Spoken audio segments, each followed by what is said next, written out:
Podcast Seminário Servo de Cristo. Um bate-papo com Ziel Machado e Bernardo Shaw. Tema de hoje, os benefícios da comunhão. Produção DBcast.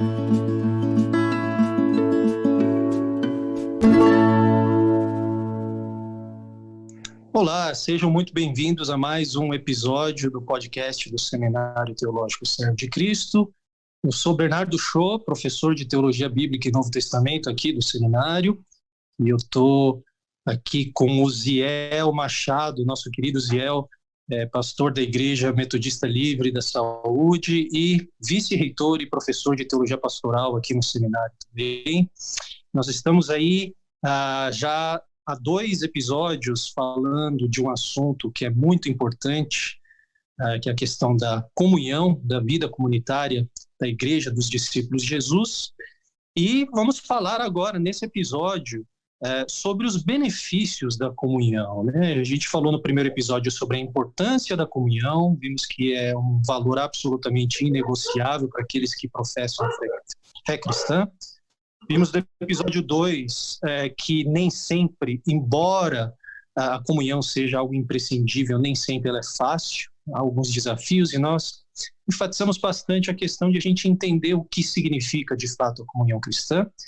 E agora nós vamos desenvolver um pouco mais esse tema falando dos benefícios da comunhão. Lembrando que a gente está em isolamento, em quarentena ainda, o Ziel está na casa dele, o Duda, que é o nosso editor e técnico aqui, está também na residência dele, e eu estou aqui no meu quarto, no meu cantinho, isolado também. Mas antes de começar o assunto, deixa eu dar o espaço para o Ziel, dar um abraço para todo mundo. Fala oi, Ziel, para todo mundo. Oi, pessoal. Que alegria poder estar com vocês novamente nesse episódio. Como o Bernardo falou, nós estamos cada um de nós em nossas casas. Então, não se surpreendam se vocês ouvirem aqui no debate sobre comunhão um pouco do cão-minhão, que são os meus cachorros que nessa hora costumam latir. Então, eles têm também o seu tempo de cão-minhão. Eles latem para os cães da rua, eles fazem aqui um coral canino. Então, mas nós vamos seguir adiante, espero que seja um tempo fabuloso para todos vocês, como tem sido para nós também. Um grande abraço, vamos lá. Joia, maravilha.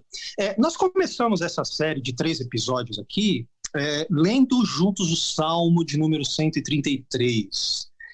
E eu acho que seria interessante a gente voltar para o Salmo 133, para a gente poder falar um pouquinho sobre essa questão dos benefícios da comunhão. Então, eu vou ler aqui rapidinho, de novo, Salmo 133, na Nova Versão Internacional, diz assim: como é bom e agradável quando os irmãos convivem em união. É como óleo precioso derramado sobre a cabeça, que desce pela barba, a barba de Arão, até a gola das suas vestes. É como o orvalho do Hermon quando desce sobre os montes de Sião. Ali o Senhor concede a bênção da vida para sempre. Ziel, no episódio passado, né, a gente tirou meio que um raio-x da situação de algumas igrejas evangélicas hoje, à luz da importância da comunhão, né, da natureza absolutamente essencial, inegociável, que é a vida comunitária da igreja. E nós vimos que parte do problema tem a ver com a falta de entendimento do que de fato baseia a comunhão cristã, né? E nós encerramos falando sobre a centralidade de Cristo e que, portanto, é isso que justifica a importância que a gente deve dar aos sacramentos na liturgia, na adoração cristã, e também por questões da nossa cultura. A gente está rodeado por pessoas e nós mesmos estamos inseridos num contexto que preza bastante a ideia da autonomia, do individualismo, né? Por outro lado, se uma pessoa chegasse e perguntasse para a gente, tendo ouvido os 2 primeiros episódios, se uma pessoa perguntasse: bem, vocês estão falando que é importante, mas o que eu ganho com a comunhão? Quais são os benefícios dela? Por que o salmista diz que é bom e agradável quando os irmãos convivem em união? Você teria alguma história para contar? Qual que seria a sua resposta? Tem alguma passagem bíblica que vem à sua mente? Como é que você responderia essa pergunta, Ziel? Eu olharia para o ministério de Jesus e vendo os vários encontros que Jesus teve ao longo da sua vida, e de como esses encontros com a pessoa de Cristo resgatou a humanidade de cada uma das pessoas com quem ele se encontrou. Eu olharia para a experiência da cruz e de como a obra realizada na cruz de Cristo viabiliza esse reencontro com Deus, esse reencontro com o próximo, esse reencontro conosco mesmo.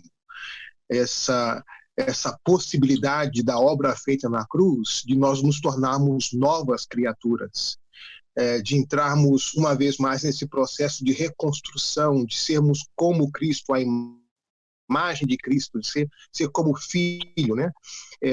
Ficarmos mais atentos àquilo que Deus está fazendo em nós do que aquilo que nós poderíamos supostamente fazer para Deus. Então, eu diria que os benefícios da comunhão é que a comunhão é esse ambiente propício para essa reconstrução do ser. Uma vez que nós encontramos em Cristo, na sua vida e na sua obra, o perdão necessário, a possibilidade de reconciliação com Deus, com o próximo e conosco mesmo, nós encontramos a possibilidade de sermos plenamente humanos segundo o critério, o ideal do Criador, né?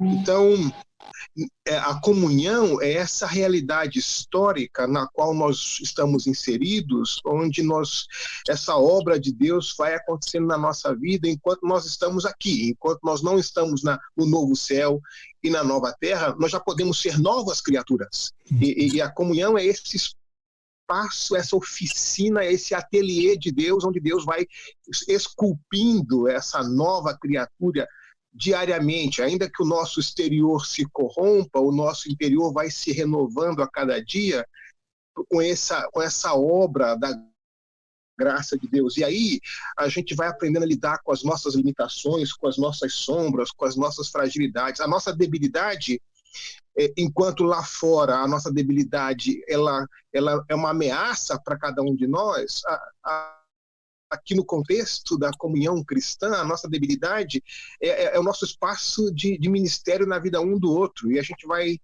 sendo esculpido, refeito, reconstruído à luz de Cristo, né? Por causa da graça de Cristo. Então, eu diria que a comunhão é o ambiente mais confortável, é esse ateliê de Deus no qual ele vai construindo essa nova criatura em nós. Olha que legal, né? Uma coisa meio poética. Hoje eu estou meio poeta, né? Não, é muito bacana a maneira como você colocou mesmo. Você mencionou no episódio passado a famosa tese do James Houston de que uma das obras do Espírito Santo na vida do crente é transformá-lo de personagem em pessoa, né? E é legal porque, linkando com isso que você acabou de dizer, né? O Espírito da Trindade, o Espírito do Deus que ama a comunidade, ele faz isso justamente no contexto comunitário, então, né? Então, se a obra do Espírito é nos transformar de personalidades, de celebridades ou de personagens para pessoas enraizadas em Cristo, isso só pode acontecer no contexto da comunidade mesmo, né?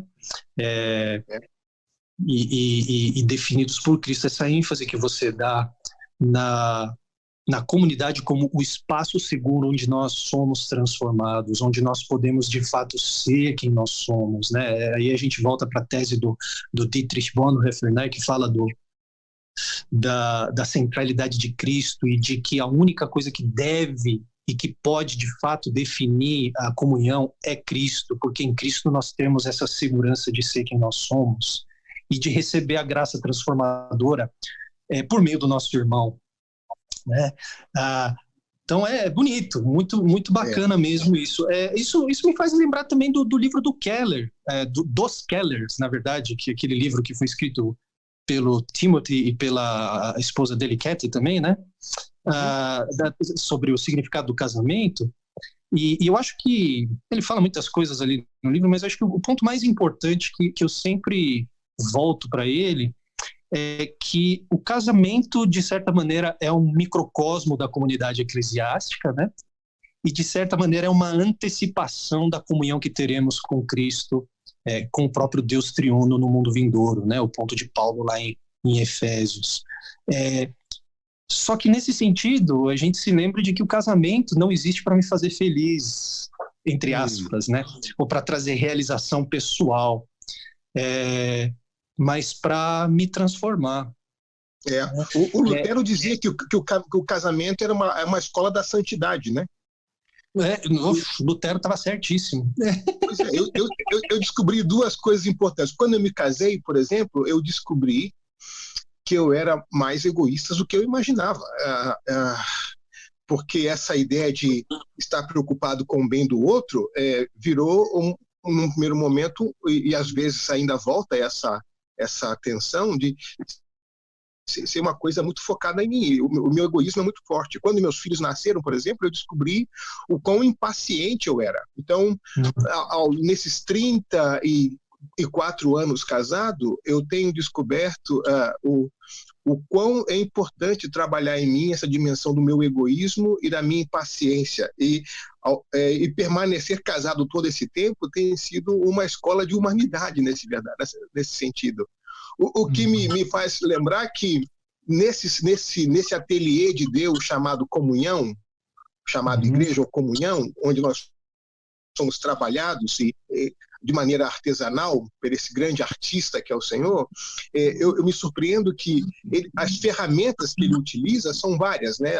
A palavra é uma ferramenta para nos corrigir, nos admoestar, para nos educar para a salvação, nos educar para as boas obras, educar para aprender a amar a Deus e o próximo, mas também o próximo é uma ferramenta que Deus tem em suas mãos para modificar a minha vida. Então, o meu irmão, a minha irmã, é uma ferramenta, é um bisturi na mão de Deus que ele vai usar para me educar na paciência, na misericórdia, na moderação, no respeito ao próximo. Eu me lembro da passagem em 2 Coríntios, quando Paulo está na Macedônia, ele diz, olha, 2 Coríntios 7 diz, eu passei por lutas terríveis aqui, muitas tribulações aqui, eu tive temores por dentro, eu tive lutas por fora, mas Deus que consola os abatidos me consolou com a chegada de Tito. Ele não disse, Deus que consola os abatidos me consolou com uma visitação fenomenal do Espírito Santo, eu vi anjos aqui, enfim, não, é uma coisa corriqueira, comum, simples. Um irmão que chega até a mim naquele momento, chega até Paulo naquele momento, e Paulo percebe por trás daquela visita uma ação de Deus, Tito sendo um instrumento de Deus, de consolo de Deus na vida de Paulo. Então, temos muitos Titos na nossa vida e podemos ser Titos também para outras pessoas. Então, de fato, essa comunhão cristã é muito mais que se dar bem com o outro. É muito mais do que andar só com uma patota de pessoas que pensam como eu penso, que gostam das coisas que eu gosto. É muito mais que sentir-se bem. Aliás, a comunhão verdadeira vai me colocar em situações onde eu não me sinto bem. Mas a atenção vai ser para o meu bem, né? É outra história, né? É verdade. Você citou Paulo, me espanta a quantidade de espaço e o número de vezes em que Paulo menciona as pessoas pelo nome, né? Em Filipenses, o tempo que ele gasta falando do Epafrodito, né? Epafrodito, aliás, é uma boa ilustração para a questão do isolamento pessoal, né? Eu acho que não casa muito bem. Tem gente usando Epafrodito para justificar o isolamento social. Eu acho que, ok, legal, mas né, não vamos forçar tanta barra. Mas é interessante, porque Epafrodito está distante da sua igreja, porque ele foi atender uma necessidade de Paulo, e Paulo estava preso, e a gente precisa se lembrar que a cadeia no primeiro século, o Carandiru era o Hotel Sheraton comparado com as cadeias, com as prisões do Império Romano, né, do Império no primeiro século. Eles mandam Epafrodito, e Paulo manda Epafrodito de volta, porque ele teme a tristeza muito profunda daquela igreja quando eles ficam sabendo que Epafrodito ficou doente, né? Isso. E me espanta, é uma coisa que, assim, a gente lê o Novo Testamento, as cartas de Paulo. Paulo é o grande herói da teologia protestante, né? No que diz respeito a personagem bíblico, né? Tirando Jesus, sim. obviamente. Mas Paulo é o grande Paulão, né? O apóstolo Paulo. E a gente imagina Paulo como se fosse uma espécie de Calbart do primeiro século, sentado na biblioteca ali, pensando em coisas abstratas. E aí a gente lê Romanos, por exemplo, que é considerada a carta, entre aspas, na minha opinião, considerada de forma equivocada, a carta mais teológica de Paulo, tá cheio de como se diz, de mensagens, nomes, né? E pessoais, de nomes no final, o tom que ele usa no começo. E isso nos dá uma janela bastante interessante. Agora, eu queria martelar esse ponto. Eu achei muito bacana que você falou que o principal benefício, o benefício da comunhão, é que é na comunhão que a gente se assemelha a Cristo, porque, na verdade, essa pergunta que eu te fiz era mais ou menos uma pegadinha, né? Porque a pergunta, se a gente parar para pensar, ela, dependendo da perspectiva, do ângulo, a própria pergunta está errada. Porque quem disse que a comunhão tem que trazer algum benefício no sentido utilitário, né? O que eu vou ganhar com a comunhão, né? O que eu vou lucrar com o relacionamento com os meus irmãos. E, de fato, a grande maioria das pessoas sequer dá importância para a comunhão, porque a comunhão não é uma coisa que faz você ganhar algo imediatamente, né? Pois e hoje em dia é justamente a lógica do benefício que se utiliza para atrair as pessoas para a comunhão. Quer dizer, na verdade, não é comunhão, isso é uma gaiola, é uma armadilha, na verdade. Uhum. O maior benefício do cristão é se tornar como Cristo, né? Esse é a maior herança, o maior tesouro, o maior benefício, a vocação última de todo aquele que se diz cristão. Um dia herdar a glória de Cristo, mas até lá se assemelhar a ele cada vez mais, né? E a comunhão é justamente o espaço que possibilita isso, né? Quando Jesus, na experiência do lava-pés, pergunta para os discípulos: vocês entenderam o que eu fiz a vocês? Né? Porque se eles não entenderam o lava-pés, eles não poderiam ter entendido a cruz. Quer dizer, o lava-pés é uma experiência pequena de serviço, embora sendo feito por Jesus, provoca toda aquela inversão que a gente conhece da implicação de um mestre lavar os pés dos discípulos no primeiro século, ainda mais o mestre judeu. Mas esse ato sacrificial de Jesus responde ao seu chamado vocacional. Eu vim para servir e não para ser servido. E ele disse, se vocês não entenderam o que eu fiz aqui, vocês não vão entender a cruz. E aí, quando a gente, nesse ambiente da comunhão, entende que o maior benefício é se tornar parecido com Cristo, a gente reencontra a nossa vocação, que a maneira como o cristão atua na história, numa história que se opõe a Deus, que dá as costas para Deus, é de uma forma sacrificial e de serviço também. Então, num ambiente como nós estamos vivendo hoje em dia, é a lógica do serviço que dá a base bíblica para a nossa empatia, para a nossa solidariedade, para a dimensão do serviço, de cuidar do próximo, de estar atento ao próximo, de cuidar da vida alheia, porque toda a vida importa. De uma santidade que é a preservação da vida e não colocar a vida em risco, né? Então, de fato, esse mundo utilitarista, esse mundo da lógica do lucro, atrai as pessoas para a comunhão, mas atrai as pessoas de uma forma errada para uma coisa errada.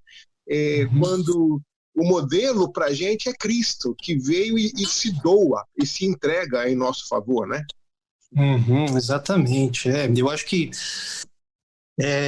a comunhão, ela redefine, recalibra, né, o nosso entendimento até mesmo do que é glória, né? Se a gente está falando que o maior benefício, a maior herança que o cristão pode receber é a glória de Cristo, e a gente vê no lava-pés que é ali, lavando os pés dos seus discípulos, que Jesus revela a sua glória, a gente não pode se esquecer que lava pés em João 13, João 12, antes de entrar em Jerusalém, Jesus diz abertamente, chegou a hora do Pai revelar a minha glória, né? E ali, quando está todo mundo, os discípulos, achando que glória é ele começar uma revolução e dar uma surra nos romanos, e conquistar o poder à força, né? Ele amarra uma toalha na cintura e começa a lavar os pés, inclusive de Judas, né? Judas, que trairia ele em poucos instantes. E aí a gente vem em Apocalipse, que aquele que está sentado no trono é um cordeiro que foi morto, né? Pois é. Eu acho que isso nos leva ao seguinte assunto. Qual que deve ser, então, qual que é a atitude certa que a gente deve ter para, de fato, cultivar uma vida em comunhão, né? Essa ideia do serviço, né? Será que a gente... Você fala muito dessa questão, né, de muitas vezes a gente usar os nossos relacionamentos para nós mesmos, né? E eu acho que isso é um dos principais empecilhos para a verdadeira comunhão, né? Você não quer falar um pouco mais sobre isso, Zé? Então, é que a gente fica tão preocupado na nossa perspectiva narcisista, e a gente fica tão preocupado com os benefícios que, numa perspectiva narcisista, que a gente esquece a gente se desconecta daquilo que Deus está fazendo em nós, que é a maior coisa, que é o maior convite, que é essa obra da graça em nós. Deveria ser aí a base do nosso serviço, a base da nossa experiência cristã, né? A base da nossa esperança cristã, estar atento a essa obra de Deus em nós. E como é que essa obra de Deus em nós muda o nosso interesse, muda as nossas relações, muda as nossas expectativas, muda a nossa forma de agir e atuar na história, né? Muitas vezes a nossa vida cristã é uma lógica de simplesmente mundana, batizada com uma linguagem evangélica, mas é mais uma caricatura do nosso entorno do que a expressão desse rios de água viva que brota de dentro da gente. Então, quando você vê as cartas de Deus à igreja no Apocalipse, com exceção de 2 cartas, 5 das 7 igrejas se pareciam mais ao seu entorno do que ao seu Senhor. E foi necessária uma visita renovada de Cristo à igreja para que uma igreja tivesse uma cristologia renovada, e aí, com uma cristologia renovada, ter uma eclesiologia renovada. Porque quando a gente tem uma cristologia fraca, a gente falha no altar, a consequência imediata de falhar no altar é falhar na vida. Então, essa experiência de Caim e Abel, a falha no altar fez com que um matasse o irmão no campo. Então, para a igreja é muito sério quando a gente não está atento a essa obra de Deus em nós, quando a gente não reconhece isso, e a nossa comunhão, a nossa vida cristã se torna mais uma caricatura do nosso entorno do que expressão desse rio de água viva que brota dentro de nós por causa da presença de Deus em nossas vidas, né? É verdade. Eu fui profundamente impactado por uma igreja pequenininha lá na Escócia, na época que a gente estava fazendo lá o doutorado, né? Igreja pequenininha, simples, nada de show, nada de entretenimento, mas que cultivava esse ethos comunitário da vocação cristã, né? Eu me lembro que uma das coisas que mais marcaram a minha vida, que de fato fazia com que eles se mostrassem completamente diferentes do que o seu entorno, né? Era que o meu filho número 2 nasceu lá na Escócia, né? E a gente não tinha família lá por perto. Quando ele nasceu, Rafael, durante 2 semanas a igreja, todas as manhãs, sem a gente saber que isso aconteceria, eles batiam na nossa porta e com 3 refeições por dia, todos os dias por 2 semanas. E naquele gesto simples a gente viu ali o que de fato é comunidade, comunhão, né? E um exemplo disso tudo que a gente está falando. Ziel, eu acho que a gente está caminhando para o fim, Será que eu posso terminar fazendo uma pergunta? Claro. Talvez, eu acho que todos os nossos ouvintes estão curiosos para saber disso também. Como é que a gente pode cultivar o caráter comunitário da adoração, da vida cristã, nesse contexto de pandemia aqui que a gente está vivendo? Como é que a gente pode edificar os nossos irmãos? Como é que a gente pode experimentar a realidade do Salmo 133? Eu acho que não dá para experimentar de forma plena, mas como a gente pode viver à luz dele nesse contexto de quarentena? Isolamento social é privação de comunhão verdadeira? Eu acho que não. Acho que o isolamento físico não necessariamente implica no isolamento emocional ou isolamento espiritual. Todos nós nos encontramos em Cristo, né? E aí eu diria que uma pergunta simples seria pensar de forma empática, né? O que será que o meu irmão nesse momento necessita? Ao invés de pensar na minha vida, nas minhas preocupações, se eu usar a empatia e a solidariedade como critério, que tipo de ações a preocupação solidária e a preocupação empática traz para mim? Então, coisas simples. No dia de hoje, para quem eu vou ligar para perguntar como está? Para quem eu vou mandar uma mensagem? Por quem eu vou orar? De que forma nesse dia eu posso expressar o meu cuidado com o outro? E aí, o que a gente vai descobrir? Que quando cada um cuida do outro, todos são cuidados. Olha, essa é a grande realidade, não é? Coisas simples. E não se sinta limitado.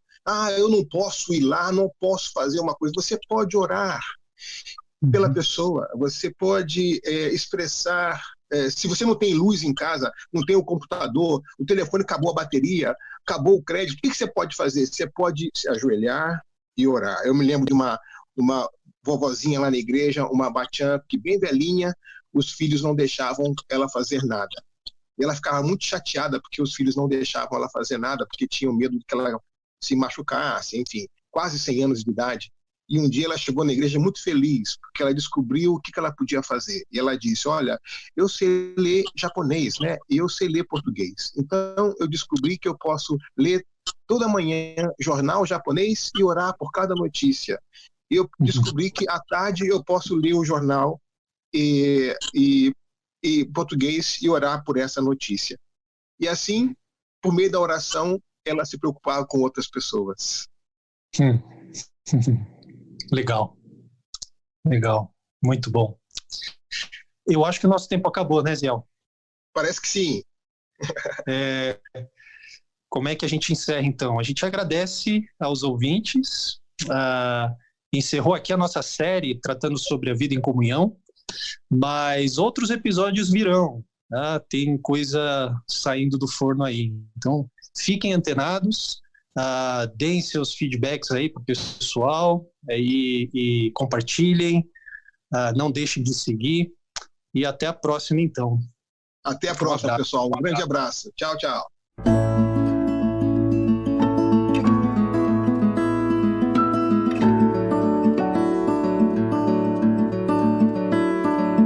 Podcast Seminário Servo de Cristo.